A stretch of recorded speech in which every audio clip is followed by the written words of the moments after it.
வணக்கம், நான் உங்கள் மோகனா. 9/9/2025 செவ்வாய்க்கிழமை தினத்தந்தி. வாங்க செய்திக்குள்ளார போகலாம்.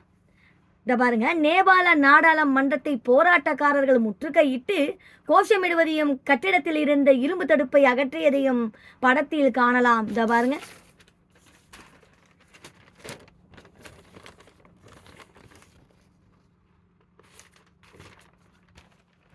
இருபத்தி 6 சமூக வலைதளங்களுக்கு தடை எதிரொலி. நேபாளத்தில் மாணவர்கள் நடத்திய போராட்டத்தில் வன்முறை, 19 பேர் பலி, போலீஸ் தடியடி, தலைநகர் முழுவதும் ஊரடங்கு. காட்மண்ட் செப்டம்பர் 9. நேபாளத்தில் சமூக வலைதளங்களை தடை செய்ததை கண்டித்து மாணவர்கள் மற்றும் இளைஞர்கள் நடத்திய போராட்டத்தில் பயங்கர வன்முறை வெடித்தது. இதில் 19 பேர் கொல்லப்பட்டனர், 100க்கும் மேற்பட்டோர் படுகாயம் அடைந்துள்ளனர். வேகமாக மாறி வரும் இன்றைய தொழில்நுட்ப உலகில் சமூக ஊடகங்களின் பங்கு மிக அதிகம். உலகம் முழுவதும் குழந்தைகள் முதல் பெரியவர்கள் வரை அனைத்து தரப்பினரும் இவை மிகுந்த தாக்கத்தை ஏற்படுத்தி உள்ளன. அதுவும் இளம் தலைமுறையினரின் அன்றாட தேவைகளில் ஒன்றாகவே இந்த சமூக வலைதளங்கள் மாறி போய்விட்டன. அவற்றை பயன்படுத்த முடியாத போது மிக பெரும் கொந்தளிப்புக்கு ஆளாகி விடுகின்றனர். அவ்வாறு ஆயிரக்கணக்கான இளைஞர்கள் மற்றும் மாணவர்கள் மத்தியில் ஏற்பட்ட கொந்தளிப்பின் விளைவு அண்டை நாடான நேபாளத்தில் நேற்று பெரும் புரட்சியாக வெடித்தது. இமயமலை அடிவார நாடான நேபாளத்தை ஆண்டு வரும் கேபி சர்மா அவர்கள் ஒளி அரசு நாட்டில் சமூக வலைதளங்களை ஒழுங்குபடுத்த நடவடிக்கை எடுத்தது. சுப்ரீம் கோர்ட் உத்தரவின் பேரில் இதற்கான அறிவிப்பை கடந்த மாதம் வெளியிட்டது. அதாவது நாட்டின் தகவல் தொடர்பு அமைச்சகத்தின் கீழ் அனைத்து சமூக வலைதளங்களும் பதிவு செய்யப்பட வேண்டும் என உத்தரவிட்டது. இதற்காக 7 நாட்கள் கெடு விதித்து கடந்த மாதம் 28ஆம் தேதி அறிவிப்பு வெளியிட்டது. அரசின் இந்த உத்தரவை ஏற்று பல சமூக ஊடகங்கள் பதிவுக்கு நடவடிக்கை எடுத்து உள்ளன.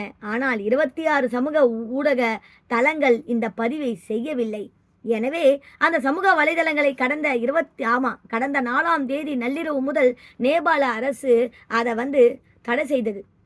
நேபாள அரசு சமூக வலைதளங்களுக்கு எதிரான அல்ல என கூறிய பிரதமர் கேபி ஒலி, அதே நேரம் நேபாள அரசின் சட்டத்துக்கு உட்படாமல் சமூக ஊடகங்கள் நாட்டில் வணிகம் செய்வதை ஏற்க முடியாது என்றும் தெரிவித்து இருந்தார்.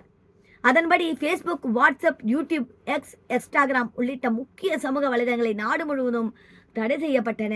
இது வலைத்தள வாசிகளிடம் பெரும் கொந்தளிப்பை ஏற்படுத்தியது. சமூக வலைதளங்களை ஒழுங்குபடுத்தவே இந்த நடவடிக்கை என அரசு விளக்கம் அளித்தாலும் தங்கள் கருத்துரிமையை பறிக்கவும் தனிமை நடவடிக்கைகளும் அரசு ஈடுபடுவதாக இளைஞர்கள் மத்தியில் அச்சம் பரவியது. மேலும் தங்கள் வியாபாரத்துக்காக சமூக வலைதளங்களை சார்ந்திருக்கும் ஆயிரக்கணக்கானோர் அரசின் இந்த தடையால் பாதிக்கப்பட்டு உள்ளனர். இதேபோல் வெளிநாடுகளிலும் வெளியூர்களிலும் படிக்கச் சென்றுள்ள மாணவர்கள் மற்றும் வேலைக்கு சென்றிருப்போரும் தங்கள் குடும்பத்தினரை தொடர்பு கொள்ள முடியாத நிலைக்கு தள்ளப்பட்டு உள்ளனர். எனவே நேபாள அரசுக்கும் எதிராக போராட்டத்தில் குதிக்க இளைஞர்கள், பள்ளி கல்லூரி மாணவர்கள் உள்ளிட்ட இளைய தலைமுறையினர் திட்டமிட்டனர். இதற்காக திட்டமிட்ட படியில் தடையில் சிக்காத டிக்டாக் உள்ளிட்ட சமூக வலைதளங்கள் முழுவதும் மேலும் பல்வேறு வழிகள் வாயிலாகவும் ஏராளமானோரை திரட்டினர். பின்னர் பல்வேறு இடங்களில் இருந்து நேற்று தலைநகர் காட்மாண்டை நோக்கி பேரணியாக சென்றனர். அங்க நாடாளுமன்றம் உள்ளிட்ட முக்கிய பதவிகளுக்கு முன்பு திரளாக குவிந்து அரசுக்கு எதிராக போராட்டத்தில் ஈடுபட்டனர்.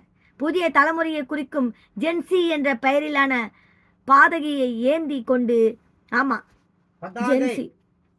ஜென்சி என்ற பெயரில் பதவியை ஏந்தி கொண்டு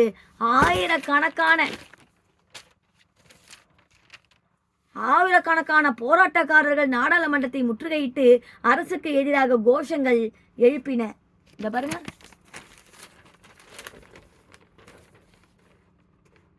எப்படி எரியுது பாருங்க. கீழே இந்த மாணவர்கள் செய்கிற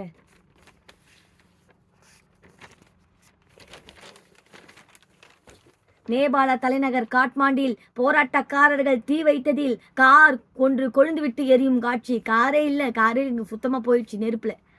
போலீசார் விரட்டியதை தொடர்ந்து போராட்டக்காரர்கள் சுவர் ஏறி குதித்து தப்புவதை படத்தில் காணலாம். போராட்டத்தில் ஈடுபட்ட வாலிபர் ஒருவர் போலீசாரை நோக்கி கண்ணீர் புகை குண்டு வீசி காட்சி. போராட்டக்காரர்கள் மீது பாதுகாப்பு படையினர் கண்ணீர் புகை குண்டுகளை சுட்டு விரட்டுவதை படத்தில் காணலாம். இந்த பாருங்க, இப்பதான் காமிச்சேன், திருப்பி பாருங்க.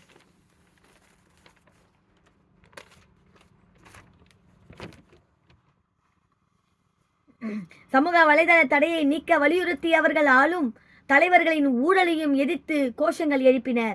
நாட்டில் மாற்றம் வேண்ட வலியுறுத்தி தீவிரமாக போராடினார். ஒரு கட்டத்தில் போராட்டக்காரர்கள் நாடாளுமன்ற வளாகத்துக்குள் செல்ல முயன்றனர். அங்கே வைக்கப்பட்டிருந்த தடைகளை அகற்றிக்கொண்டு உள்ளே செல்ல முயன்ற அவர்களை போலீசார் தடுத்து நிறுத்த முயன்றனர். இதனால் இருதரப்புக்கும் இடையே பலத்த தள்ளுமுள்ளு ஏற்பட்டது. அத்துடன் பெரும் வன்முறை வெடித்தது. போராட்டக்காரர்கள் பல்வேறு வாகனங்கள் மற்றும் பொருட்களுக்கு தீ வைத்தனர். பல இடங்களில் போலீசாருக்கும் போராட்டக்காரர்களுக்கும் மாறி மாறி தாக்கிக் கொண்டனர். இதனால் போலீசார் தடியடி நடத்தியும் தண்ணீரை பீச்சி அடித்தும் ரப்பர் குண்டுகளை வீசியும் போராட்டக்காரர்களை அடக்க முயன்றனர்.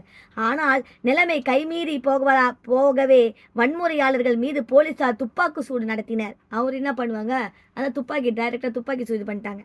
ஆனால் நிலைமை கைமீறி போகவே துப்பாக்கிச் சூடு நடத்தினர். வன்முறை மற்றும் துப்பாக்கிச் சூடு உள்ளிட்ட சம்பவங்களில் 19 பேர் உயிரிழந்தனர். மேலும் பாதுகாப்பு படையினர் உள்ளிட்ட 100க்கும் மேற்பட்டோர் படுகாயமடைந்தனர். அவர்கள் அருகில் உள்ள சிவில் ஆஸ்பத்திரி உள்பட பல்வேறு ஆஸ்பத்திரிகளில் சிகிச்சைக்கு சேர்க்கப்பட்டு உள்ளனர். எனினும் உயிரிழந்தவர்கள் குறித்த அதிகாரப்பூர்வ தகவலை நேபாள அரசு இதுவரை வெளியிடவில்லை. போராட்டம் தீவிரமடைந்ததை தொடர்ந்து தலைநகரில் இராணுவம் வரவழைக்கப்பட்டு பாதுகாப்பு பலப்படுத்தப்பட்டு உள்ளது. அத்துடன் தலைநகரில் ஊரடங்கு உத்தரவு பிறப்பிக்கப்பட்டு உள்ளது. ஜனாதிபதி மாளிகை, துணை ஜனாதிபதி மாளிகை மற்றும் பிரதமர் அலுவலகம் உள்ளிட்ட பகுதிகளில் மக்கள் நடமாட்டம், போராட்டம், கூட்டங்களுக்கு தடை செய்யப்பட்டு உள்ளது. அதே நேரம் தலைநகரில் தொடங்கிய போராட்டம் நாட்டின் பல்வேறு பகுதிகளுக்கும் பரவி உள்ளது. பல இடங்களில் தொடர் போராட்டங்கள் நடந்து வருவதாக அங்கிருந்து வரும் தகவல்கள் தெரிவிக்கின்றன. முன்னதாக நேபாள அரசின் இந்த நடவடிக்கைக்கு எதிராக பல்வேறு தரப்பினரும் போராட்டத்தை தொடங்கி உள்ளனர். அந்த வகையில் நேற்று முன்தினம் தலைநகரில் ஏராளமான பத்திரிகையாளர்கள் கண்டன பேரணி நடத்தியது குறிப்பிடத்தக்கது. சமூக ஊடக தடைக்கு எதிரான மாணவர்கள் மற்றும் இளைஞர்களின் இந்த போராட்டம் மற்றும் வன்முறையால் நேபாள தலைநகர் காட்மாண்டு முழுவதும் பெரும் பதற்றம் நிலவி வருகிறது. பார்த்திருப்பீங்க, அந்த காட்மண்டில் இந்த நேபாளத்தின் மாணவர்கள் எப்படியெல்லாம் அந்த சமூக அந்த வைரலாக அந்த 4 இதுவும் இல்லாமல் ஃபேஸ்புக்கு, இன்ஸ்டாகிராமு, யூடியூப்பு அதெல்லாம் எல்லாத்துக்குமே தடை விதிச்சிருக்காங்க. எல்லாமே படத்தில் பார்த்தீங்க. இத்துடன் இந்த செய்தி அறிக்கை முடிவடைகிறது. மேலும் வேறொரு செய்தியுடன் நான் உங்களை சந்திக்கிறேன். அதுவரை உங்களிடமிருந்து விடைபெறுவது உங்கள் மோகனா. நன்றி.